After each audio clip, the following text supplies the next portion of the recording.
No shouting, no insults, no raised voices, just two chairs, two microphones, and a silence that would end a royal narrative forever. Prince Harry walked into the studio, believing this was another chance to explain himself. James O'Brien sat across from him, knowing something Harry didn't. This wasn't an interview, it was a mirror, and once the questions began, there would be no way to look away. The studio was colder than Harry expected.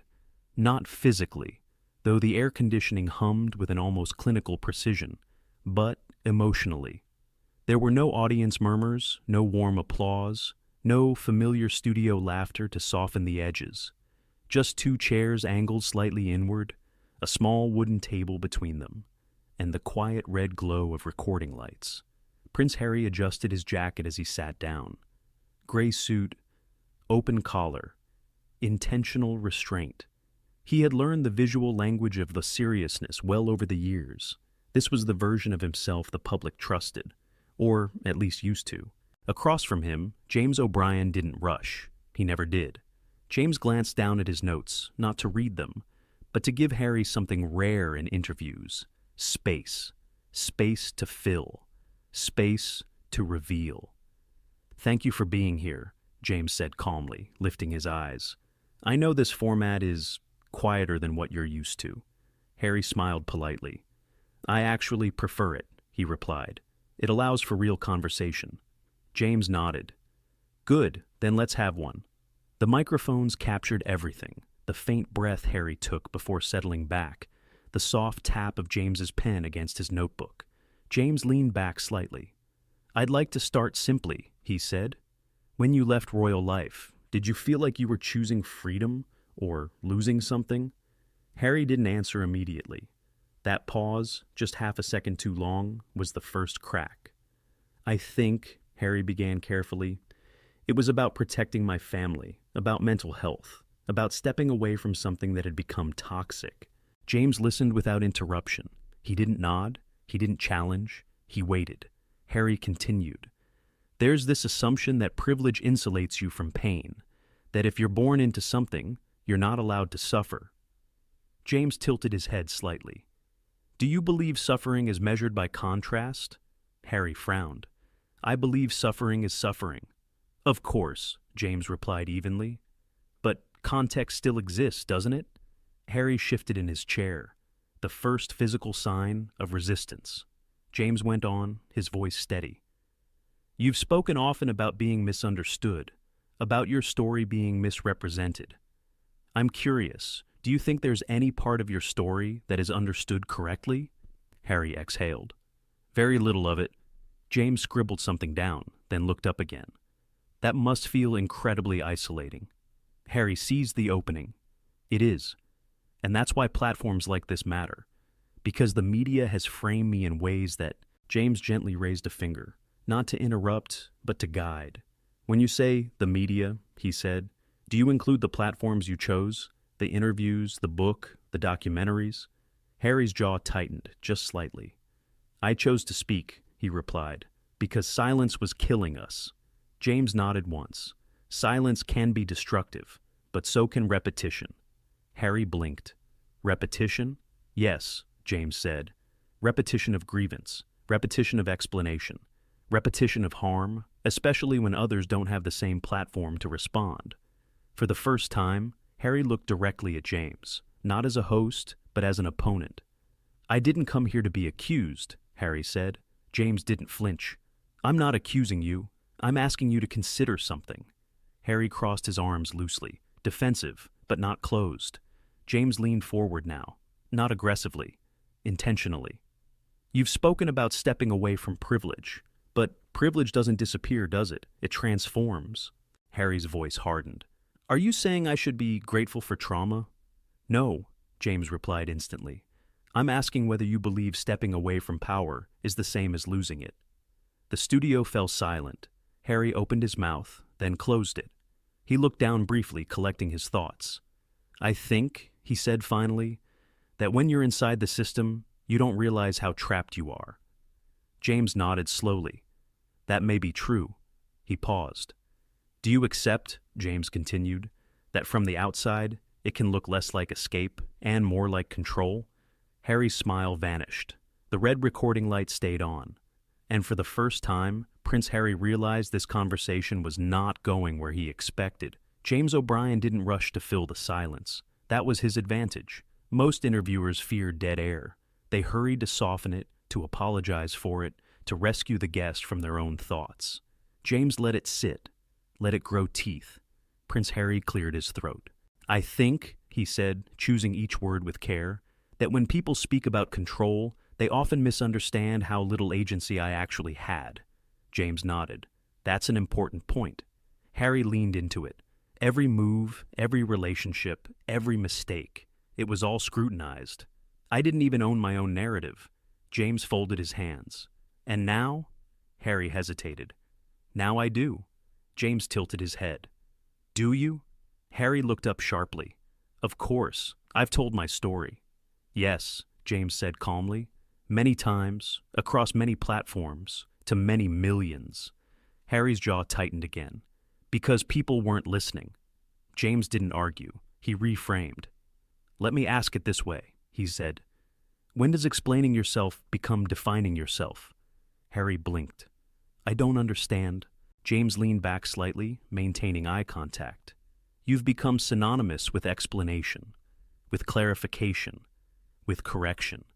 Do you ever worry that the constant need to be understood is actually keeping you trapped in the very system you say you escaped?" Harry shifted in his seat, uncrossing his arms, then crossing them again differently, subtle, defensive. "No," he replied. "I worry more about silence being interpreted as guilt." James nodded. "That's reasonable." He paused. "Do you think," James continued, "that silence might sometimes be interpreted as restraint?" Harry laughed, once short and humorless. "Restraint wasn't exactly encouraged where I came from." James smiled faintly. "True. But accountability wasn't discouraged either, was it?" Harry's eyes flickered. "I've taken accountability," Harry said firmly, "for my mistakes, for my behavior." James didn't challenge the statement directly. He let it stand, then circled it. "You've spoken about accountability in very personal terms," he said. "Therapy, growth, reflection, all important. But accountability is also relational, isn't it? It involves the people affected by our actions." Harry stiffened. "Are you suggesting I haven't considered others?"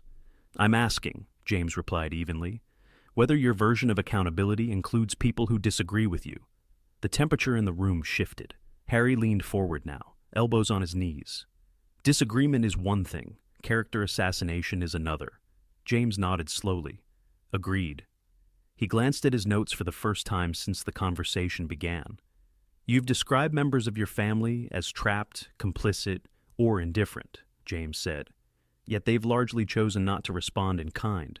Do you see that as weakness or discipline?" Harry's lips parted, then pressed together. "They have an institution protecting them," Harry said. "I didn't." James looked up. "You had a global platform." Harry snapped back quickly.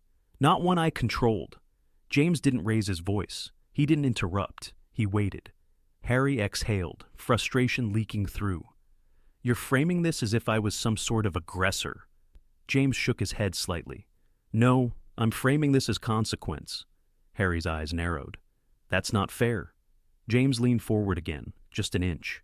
"Fairness isn't the same as comfort." The words landed heavier than any accusation. Harry leaned back, crossing his legs now, a subtle attempt to reclaim composure. "I came here expecting a conversation, not a cross-examination." James nodded. "And I promised you one." He paused, letting the moment breathe. "Conversations," James continued, "become difficult when one person believes their pain should end the discussion." Harry stared at him. "Are you saying my pain is inconvenient?" "No," James said gently. "I'm saying it's not exclusive." Harry's hands clenched together. "For someone who claims to care deeply about mental health," James added, "do you worry that your public framing of suffering creates a hierarchy of pain?" Harry shook his head. "Pain isn't a competition." "Then why?" James asked softly. "Does it sometimes sound like a justification?" Silence again. Longer this time. Harry looked down at the table, at the coffee cups. at the faint reflection of the studio lights. "You don't know what it's like," Harry said quietly. James didn't flinch. "You're right." He paused. "But neither does the public. They only know what you show them." Harry looked up, eyes sharp. "And what exactly am I showing them?" James met his gaze. A man still fighting the same battle, only now without an enemy willing to fight back. Harry inhaled sharply through his nose. "That's not true," he said. "They're fighting me every day." James shook his head. "They're ignoring you." The words hit harder than anger ever could. Harry sat frozen. The microphones hummed. And for the first time, the idea crept in, uninvited, uncomfortable. What if the silence wasn't persecution, but closure? Harry didn't answer right away. He stared at James as if the sentence had been an insult rather than an observation. "They're ignoring you." It sounded worse than "they hate you." Hate meant you mattered. Ignore meant you were background noise. His throat worked like he was swallowing something bitter. "You think they're ignoring me," Harry said slowly, voice controlled, "because you don't see what happens behind closed doors." James held the same calm posture. "Then show me," without the metaphors. Harry's eyes flashed. "You want specifics?" "I want reality," James replied. "And if reality is harmful, then name the harm clearly. Who is doing what, and to whom?" The studio felt smaller now, as if the walls had leaned in.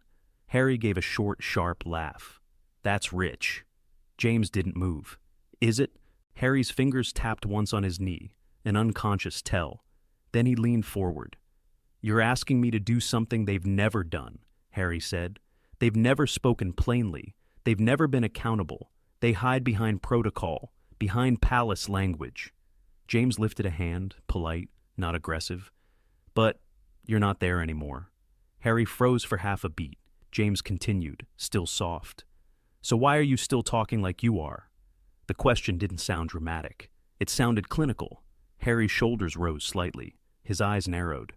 "Because the damage doesn't vanish when you leave." James nodded. "Agreed, damage lingers." He paused, then delivered the next line like he was reading a label. "Do you think your interviews help it heal, or keep it bleeding?" Harry's face tightened. "I'm not bleeding for entertainment." James's eyebrows lifted. "Then why is your pain always scheduled?" The words landed with a brutal neatness. Harry's jaw flexed. He sat back, then forward again, like his body couldn't decide whether to retreat or attack. "You're twisting it," Harry said. "You're turning this into a pattern," James offered. Harry blinked, caught. "Into a narrative that fits your audience." James nodded once, acknowledging the point. "Yes, that's what I do." He held Harry's gaze. "But you do it too." Harry's expression changed, less defensive, more offended. "I'm telling my truth." James smiled faintly, not unkind. "Your truth is not a shield." Harry's lips parted. He looked like he might interrupt, but James didn't rush. He let Harry choose the next move. Harry chose anger. "You know what's unbelievable?" Harry snapped. "People like you, people who profit off questioning whether someone's trauma is real enough." James's face didn't harden, but his eyes sharpened. "I haven't questioned whether your trauma is real," he said. "I've questioned whether your strategy is." Harry threw his hands slightly outward, palms up. "Strategy? Are you serious?" James nodded. "I am." Harry leaned toward him. "So, what's the strategy then? Tell me, since you're the expert." James didn't smile. "To remain the protagonist." Harry went still. James continued. "When you're the protagonist, the world is always the antagonist. Your critics are villains. Your relatives are symbols. Your choices become reactions. And any question that threatens that structure becomes unfair." Harry's face reddened just slightly. "That is, honestly, uncomfortable," James finished. Harry's voice rose. "It's dishonest." James' voice stayed at the same volume. "Then correct it." Harry blinked. "What?" James leaned forward, just a fraction, like a closing argument in slow motion. "Correct it," he repeated. "Name your biggest mistake, not theirs, yours. One clear sentence, no context, no but, no because. Just the mistake." The room went dead. Even the air conditioner felt loud. Harry stared at James like he'd been asked to confess in court. "That's a ridiculous demand," Harry said, voice tight. James nodded. "Maybe." He waited. "But it's also an easy one," he added, "if accountability is what you're selling." Harry's hand went to his chest, an instinctive gesture, defensive and personal. "You're making this performative." James didn't budge. "You've built your public identity around performance of vulnerability." Harry's eyes widened. "How dare you!" James's tone stayed even, almost disappointed. "That, right there, that's the line." Harry stared. "What line?" James's gaze didn't blink. "The moment someone stops being a person to you and becomes a threat." Harry's mouth opened, then closed. A muscle jumped in his cheek. "I've been attacked for years," Harry said, voice higher now. "You think I'm going to sit here and—" James interrupted gently for the first time. "You're not being attacked right now?" Harry paused, breathing harder. James continued. "You're being asked." Harry's eyes darted to the side, toward the crew, the lights, the unseen producer. His leg bounced once, then stilled. He looked back at James. "Fine," Harry said, forced calm. "My biggest mistake—" James nodded once. "One sentence." Harry's lips tightened, a long exhale. "My biggest mistake," Harry said, voice clipped, "was believing that people like you ever wanted the truth." The sentence hung there, sharp, clean, designed to cut. James didn't react the way Harry expected. He didn't get offended. He didn't clap back. He only nodded slowly. "That," James said quietly, "is not a mistake. It's an accusation." Harry leaned forward, voice rising. "Because you are accusing me." James kept his gaze steady. "No." He paused. "I'm describing you." Harry's face changed, something between rage and disbelief. His hands clenched, then relaxed, then clenched again. James' voice stayed calm, but the words sharpened. "You want the world to understand you," he said, "but you punish it every time it tries." Harry's chair creaked as he pushed back an inch. For the first time, it looked like he might stand. And James, still seated, still calm, dropped the final match into the gasoline. "Would you like a break?" he asked. "Or would you like to walk out like you've walked out of every conversation that stops applauding?" Harry's eyes went wide. The mask didn't slip. It cracked. Harry stood up so suddenly that the chair scraped loudly against the studio floor. The sound cut through the room like a snapped wire. For a split second, no one spoke. James didn't flinch. He didn't raise his voice. He didn't even lean back. He simply looked up at Harry, calm, steady, almost tired. "So, that's a no," James said quietly. Harry's breathing was visible now. His chest rose and fell under the tailored suit, the practiced composure finally gone. "You know exactly what you're doing," Harry snapped. "This is a setup." James tilted his head slightly. "Every conversation feels like a setup when you arrive needing control." Harry pointed toward him. "You invited me here under the pretense of honesty." James nodded. "And I gave you honesty." Harry laughed, sharp and humorless. "No, you gave me judgment." James's reply was immediate. "No, I gave you a mirror." The word landed harder than any insult. Harry looked around the studio, at the lights, the microphones, the silent crew, who suddenly seemed very interested in their notes. For the first time, he realized there was no ally in the room, no sympathetic nods, no rescue line, only silence. "You people always do this," Harry said, voice raised now. "You push and push until—" "Until you leave," James finished calmly. Harry froze. James continued, voice still measured. "You've walked out of palaces, press offices, families, institutions, and now conversations. At some point, it stops being everyone else." Harry's face flushed. "I won't sit here and be psychoanalyzed." James nodded once. "Then don't." He gestured gently toward the door, not dismissive, not triumphant, just factual. "But don't confuse walking away with winning."